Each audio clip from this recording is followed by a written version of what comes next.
ve İstanbul'a hoş geldiniz. Röportaja başlamadan önce biz burada bulunma sebebinizi biliyoruz elbette.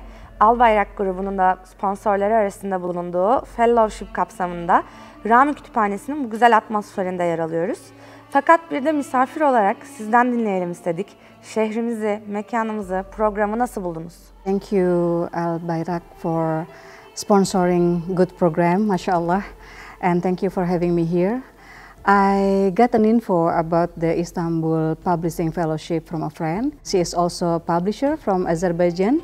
So there were 5 of us were invited in Selangor International Book Fair in Malaysia, and they said you got to come to Istanbul Publishing Fellowship. And I said, but I'm a writer, I'm not publisher. You find a way because they think it will be good for me. And so I managed, and they said you're gonna be accepted anyway. Go. And so I tried, because trying is always better than not trying. I try, and alhamdulillah get accepted here. And for me as a writer, mashallah, subhanallah, Istanbul Publishing Fellowship, I think really helps writer. This is exactly what the writer and the publisher needs, because it gives the space, the rooms for us to meet each other and to see and to present our works, to have the possibility to reach the global market also, and for get advantage and get knowledge what trends in other countries related to books and publishing. So it's been wonderful, and I'm very grateful to be here, and I wish I can come again for the next Istanbul Publishing Fellowship. Sizi yazdığınız kitaplardan, çektiğiniz filmlerden ve gençler üzerinde bıraktığınız olumlu etkilerden tanıyoruz. Fakat bu hikayenin ötesinde bir çocukluğunuz var. Okumayı pazar alışverişleriyle eve gelen gazete kağıtlarıyla ilerlettiğinizi duyduk. Bu azim bizi çok şaşırttı açıkçası. Okumayı o şartlarda öğrenen bir çocuk bugün nasıl dünyaya etkileyen bu kitapları yazan bir isim oldu? Hikayenize buradan başlamak istiyoruz. Thank you for the appreciation. I believe there is a will, there is a way, and I believe that Allah always open the door to the one who keep trying, keep knocking to the door. Yes, when I was a kid, our family lived quite very poor. Like we live next to the railway track. It's like maybe 1.5 meters away, or at most 2 meters. We love to read, and I think that's inspired by our moms, because my mom really, put the education and reading on the top. Like, until we grown up, we become teenagers. Whenever you hold the books, she will not ask you to do anything else. And so, yes, the first books for us, for my sister and my brother, was the newspaper that we are looking forward to reading while we welcoming our mom come back from the traditional market. So we will, run to her, and then, use the newspaper that used to wrap the vegetables and chili and other things, and then put it on the floor, and then we start reading it, my sister and I at the time, because my brother still small. And yeah, many times we got broken-hearted because it's continued to page 11, but we couldn't find the page 11 at the time. But anyway, from that, and then I have another experience with my sister. So we love to see when we found out there is a rental books rentals, and we often to come there. And later on, they didn't give a door, they didn't welcome us, because they know that these 2 kids only want to see the new books. They never have money, they don't have money to rent the books. And I remember my sister took me to the biggest bookstore. We were still small, and then we don't dare to get in to the bookstores because we realized that our outfit and then our sandal is very thin. And so I asked my sister at that time. And when I was a kid, I'm not just poor, but I'm also sick all the time. So I got, when I was 7 years old, I got brain concussion, kemudian I got a lung problem, I got cardio problem, I got teeth problem. I have to let go the certain teeth because it's the old teeth didn't want to go, but the new one already come. So they have to took like 13 to 14 teeth from me. And also I have tumors. I have 5 tumors, and when it's take away, now I have 6, still remain 6 with me. And also, so it took me like maybe 10 years to go to neurologist for the brain concussion. I didn't really fully recover. But mashallah, alhamdulillah. Before I got the brain concussion, I was ranking number 2 in my class. But after the brain concussion, I become number 1. So the best student in my class, and then also at the school, I got medal, you know, as the best student, not just from the elementary, but compared to the senior, the junior high school. And I was received in the I think most favorite junior high school and then senior high school at the time. So I know that we were, and it's not just me. There are many kids there that has, you know, to live in a very poverty, in a very hard situation, and sometimes, you know, there are special needs kids, and they also, you know, get bullied and other things. But I just want to encourage, hopefully this little story encourage all the family and all the kids that never compromise your dreams. Whenever you feel that you are too poor to dream, to get this dream, to reach the dreams, remember that Allah Almighty is very rich. The richest, yeah, He has everything, and so lean on your dreams on Him. And whenever you feel that you are too weak, that you have so many diseases, you battle with, you have been battling with your physical condition for years, remember that Allah is very strong. So lean on your dreams on Him. So I'm just a small example, but I think there is no impossible when you have Allah. Allah will make it possible for you. So I often say that for the mothers who probably watching this program, my mother always show us importance to read the books. And it's not just telling us to read anything, not just the books, because at the first beginning we don't have the books, but she show us. So she made herself become an example to always read and always have a diary all the time. And so I always say that Allah helped me in many ways, but when I was a kid, the help by God is come with two forms, my mom and the books. 1988 yılında lisede tek başörtülü kız öğrenci olarak haksızlığa uğruyorsunuz. O günden bugüne de Endonezya Kadın Hareketi'nde yer alıyorsunuz. Türkiye'de de Müslüman genç kadınlar geçmişte 28 Şubat'ta benzer bir zorbalığa maruz kaldı. Çoğu genç kadının eğitim hakkı elinden alındı, okullarını yarıda bırakmak zorunda kaldılar. Okullarını bitiremediler. Bugün hala batılı ülkelerde, Avrupa ülkelerinde başörtüsü yasakları konuşuluyor. Bu yasaklar sizin inancınızı ve geleceğe dair hayallerinizi bitirdi mi, tüketti mi? Sizin gibi bu yasaklara maruz kalan kız kardeşlerinize neler söylemek istersiniz? I wore hijab when I was 15 years old, so I was the first one in the junior high school on the 3rd grade at that time, so the latest year, and I got accepted into the most favorite senior high school at that time. But no children, no students, no Muslimah wearing hijab while they are studying. So no Muslimah, no student girl able to wear hijab when they study. And so I was the first one.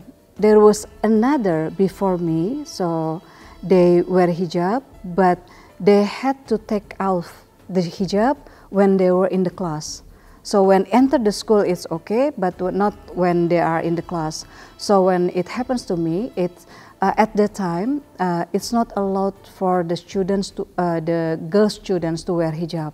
And I got, like the principal talked to me, asked me to come to the office many times and show me, you're supposed to wear this, not this. This is the national uniform for students, senior high school, not like you wear. And also in the class, I got not nice treat by the teacher because they said, like this is not nationalist, that you are being different and other things. But at that time, alhamdulillah, and even it didn't stop me to keep telling to other girls that I'm doing this because this is, in Islam, jilbab is obligation. So the girl, when they are balik, they had to wear this. It's not up to me. And okay, but this is the rule of the school. Yes, but the rule of the school another, this is the rule of the God. You should, know which one that you have to prefer because of that. Alhamdulillah, I was the first.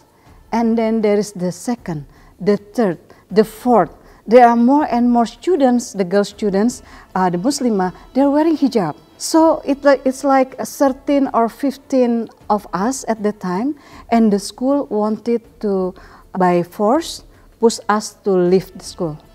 So you no longer can, you have to move to Islamic school if you want to keep, the hijab with you. And also, I mentioned that I become the best students, also in junior high school.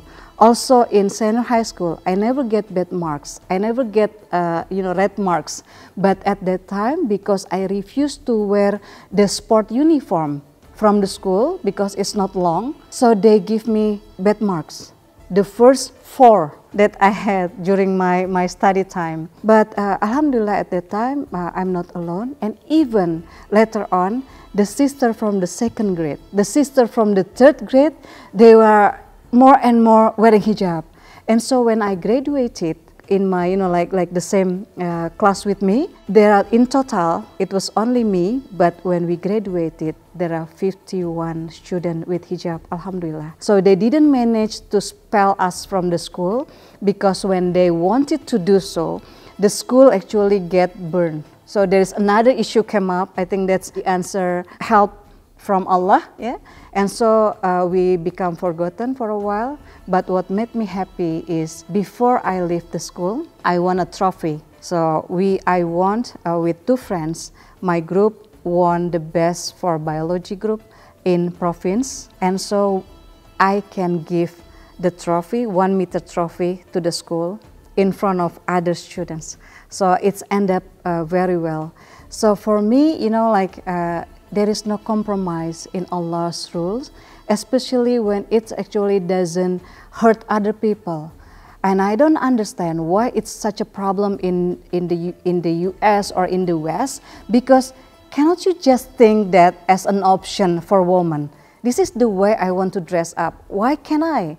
We never say anything about the one, to those who wearing, like very short pants or tank top, or the way, it's just a choice of the women. So let's give any women, including Muslim women, to choose what uniform or what dress they want to choose, including hijab.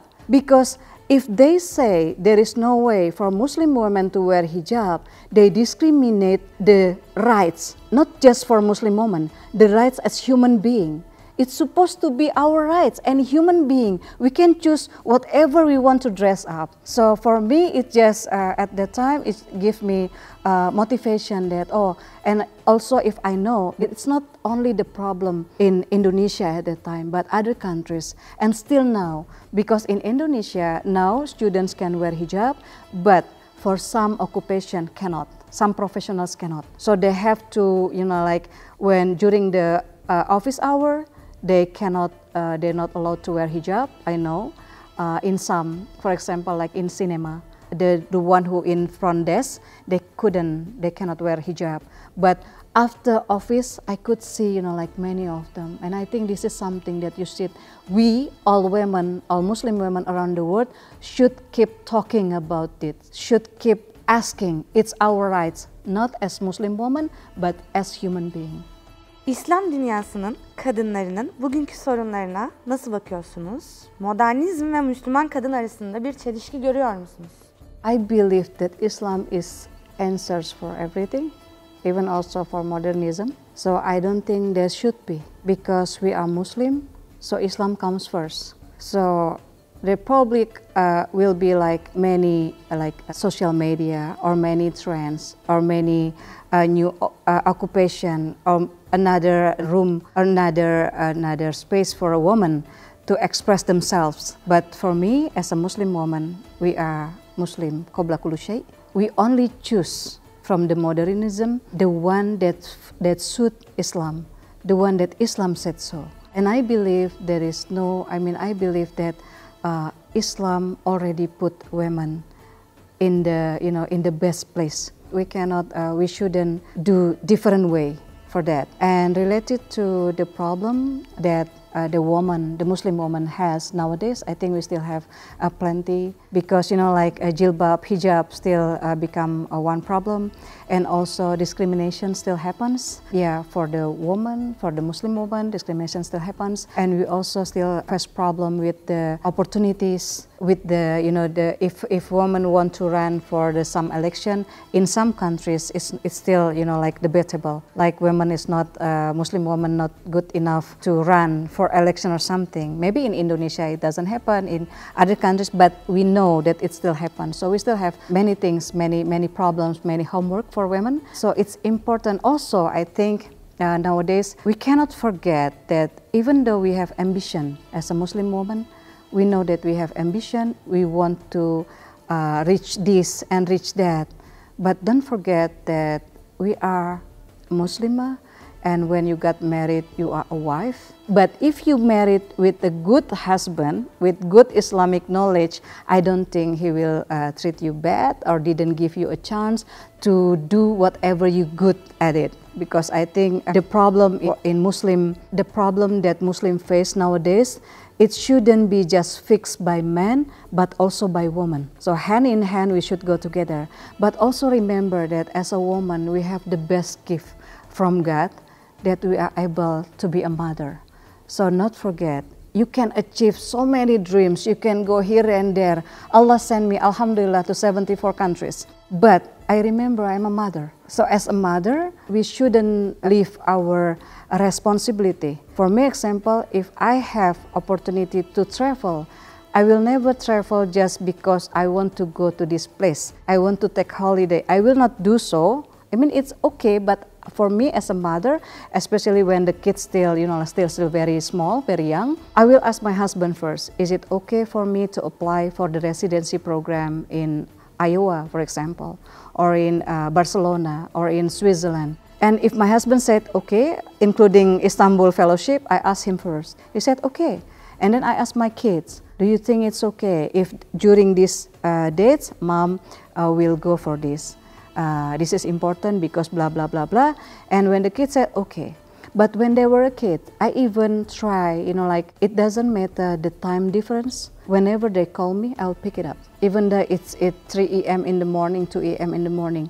And before I go, I already leave, like a small gift for them to count the days. So every day, even it's just a pencil, a pen, eraser, like something, a small bag, but I will give for them so they can count, okay, mom. And whenever I go, I try to send a postcard for them. And when I come back, we had the tradition, like I always buy the magnet souvenirs.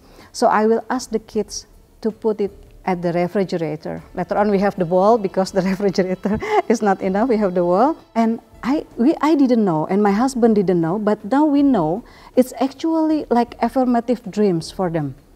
So through that postcard, through that the mommy's journey become their dreams also. They know, oh, there are so many countries in the world, or mom just finished, or the capital is this one.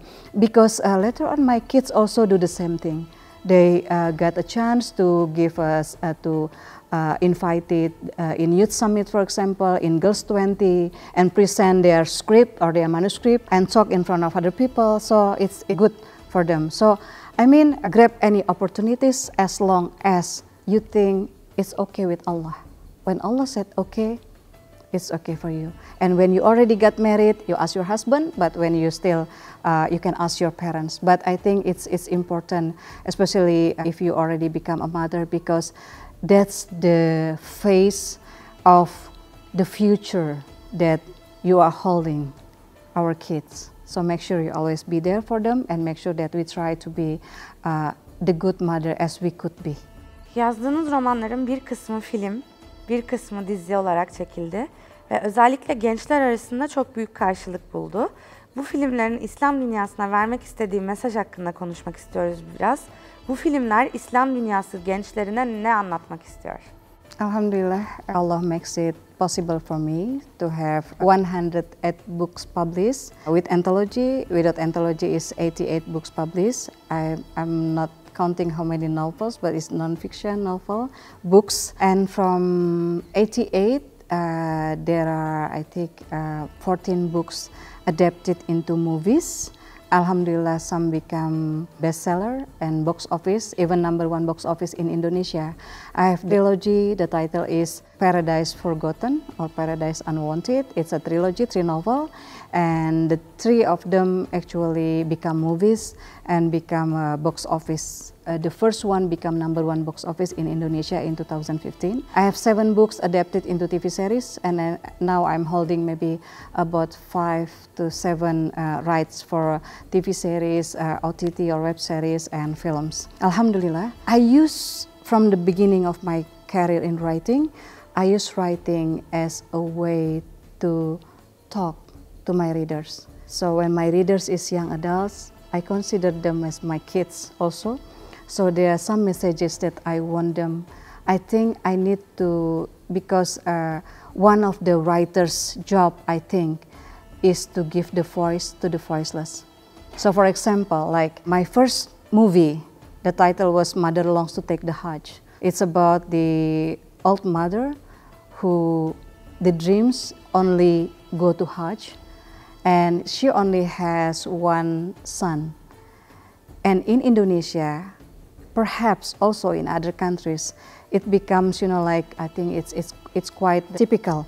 Like when as our parents goes older and older and older, the only dreams they have is just go to Hajj. And as the children, as we grown up, we know that to see our parents get older, the only dreams perhaps for us is to send them to Hajj, or at least Umrah, right? Yeah. So there are a social phenomenon there, because rich people who can go to Mecca, Medina, like every year for Hajj and for Umrah, but there are, like old people, very, very poor. They already sell the land, they already sell the house, they don't have anything, still get deceived by the bad travel Umrah.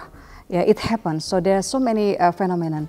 I'm just saying that if you have, of course, we always longing, we always want to go to Haramain, who's not, right? But if you have more money and there is a woman there, or there is old men who probably their hearts already in Mecca, Medina, so why don't you help them to go there instead of, like going many times? And the other things, I have a novel, the title is A Hijab Traveler. So it's about, it's a love story actually, it's a love story. And also Assalamualaikum Beijing. But in the Hijab Traveler, I want to put the message, like, because nowadays we cannot avoid the reality that Muslim girls, go to travel around the world for scholarship, for short course, or maybe traveling with the friends and other things. But the thing is, first, I want them to feel confidence with their hijab, wherever you are. I've been to, alhamdulillah, to many places, and I have no problem with my hijab. Of course, you have to do the research before you go somewhere and avoid, okay, this is, and not go out after too late, for example. But I also want, first, they feel comfortable with their hijab. It doesn't make them less. Hijab only cover your head, not your brain. It doesn't limit your creativity, that's first. And then I want to put, the message that I want to live up what Islam, the way that we suppose as a Muslim and Muslimah travel, the place, the destination we reach. If we can go to a place that not only beautiful for your eyes, but of course at the same time give meaning to your heart, to your iman, why not? Because there are some places we know full with the history, and Turkey also, of course, with Al-Fatih, Ottoman. So why not? And also I want to live up again to the young adults that that in Islam, before you travel, there is a sunnah safar, 2 raka'ah. And then why don't you, doing sedekah, even though small amount money, because it's avoid bala, and it happens to me for real. Yeah, it stop us for, experience very, very bad things. And also, that as a Muslim and Muslimah, when we travel, when Muslim travel in safar, do most of your time to pray, because Allah will not refuse the prayer of the Musafir. So I want to live up something like this. And the title is Hijab Traveler Love Sparks in Korea. Why I put Korea? Because Korea is now a trend. Yeah, and there are so many young girls crazy about the Korean oppa, ajusi oppa, because they are so handsome, and they don't care about the akidah. They don't care about whether they are Muslim or not, right? So in that novel, actually, I want to point out that from the character, the name is Rania Timur Samudra, and the father always told her to become the next Ibnu Battuta. So for Rania, of course, love matters, but the highest love is still for Allah. So there is no handsome oppa ajusi Korean can take away the love that she has with Allah. So that's another thing. So there another novel talking about, like we cannot choose the destiny that come to us. Like for example, some friends have a disease, and I have actually, it inspired from the true story from a Muslimah, that all of a sudden got a unique disease, and she can get heart attack many times, and she can get stroke many times, and it took her a while to understand why God given me this, because I'm a good Muslimah, I always pray why, and then to understand and to manage the feeling and to be able to do ikhlas. And later on she become inspiration for the other who sick around her. And I just want to tell that, and it's also actually a true love story, Assalamualaikum Beijing. But also at the same time, I want, yes, we cannot choose the destiny that come to us, but as a Muslim and Muslimah, we always can choose how we will deal with the destiny that Allah written for us. Son olarak beni çok heyecanlandıran Hayya projenizden bahsetmek istiyorum. Sanırım Türkiye'de de ilerleyen günlerde gösterimi olacak. Filistin'de geçen bir hikayeyi anlatıyorsunuz. İslam dünyasının en büyük meselesi bugün Filistin. Filistin için İslam dünyası olarak neler yapmalıyız? Endonezya'da Filistin için neler yapılıyor? Biz İslam dünyasının kadınları bu konuda neler yapabiliriz? It's not just me, but there are a bunch of people working for Hayya. It's from a novel that my sister and friend, and then later on me. It's a duology, so we made the movie about a little girl named Hayya, little Palestinian girl named Hayya. At the time, one of the purpose is we want to raise the awareness as soon as possible. I mean, the early a student or a kid knows about the problem, we hope they will love Hayya, and Hayya means Palestine. So we hope they will love Hayya, they will pray for Hayya, they will care about Hayya, and we hope that when they grown up, there will be someone who defend Hayya, who do something to protect Hayya, and to keep, talking about Hayya, speak up about Hayya. And related to Palestine, I think it's always break my heart, and I believe, like so many Muslim, because we know that it's been like a long time. It's already maybe 157 or 60 days past, and still the genocide still happening. As a writer, and also I think hopefully it become a reminder for any creative person, we have the responsibility to be the voice of the voiceless. And the Palestinian people, what happened there is not a conflict, it's a genocide. They don't have enough, ammunition, they don't have things to fight back, actually. They were targeting, the Israel targeting, the Zionists targeting 70% is children and women, civilians. And we know that now what makes, what really breaks our heart even more is the children get killed, not just because the rudals, not just because the bomb. The children got killed because they are hungry, because they don't have food, because they cannot.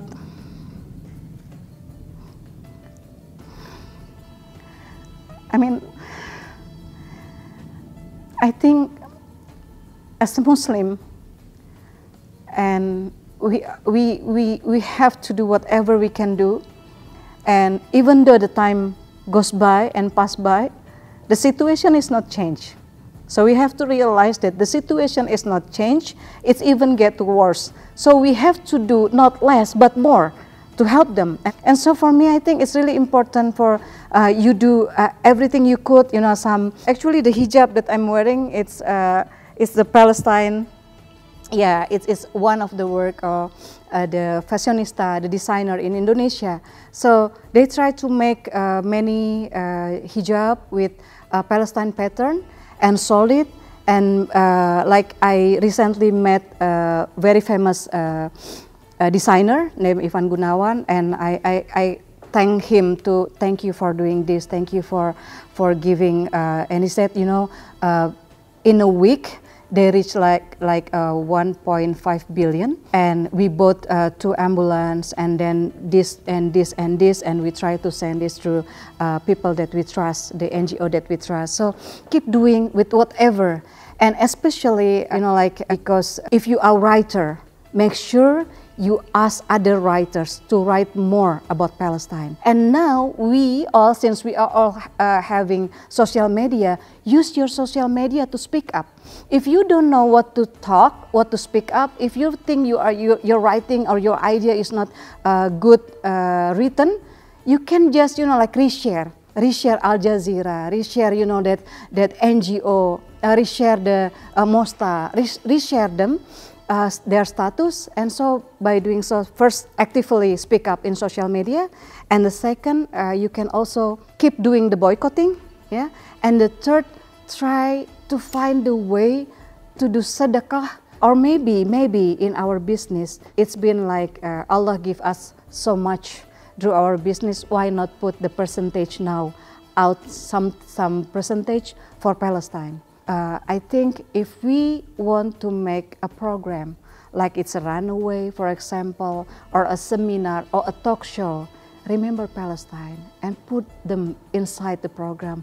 Do something, think something creatively. Is it perhaps auction or book selling or whatever?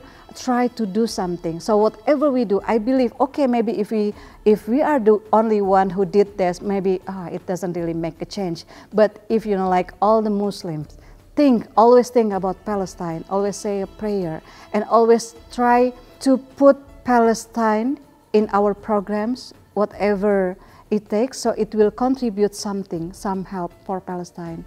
And I really hope, you know, like, as a traveler, I know there were, you know, like at the first time there were 14 countries that absent or against the ceasefire. For me as a traveler, I want to tell the other travelers, okay, don't come to that country. Okay, we choose the country that support Palestine.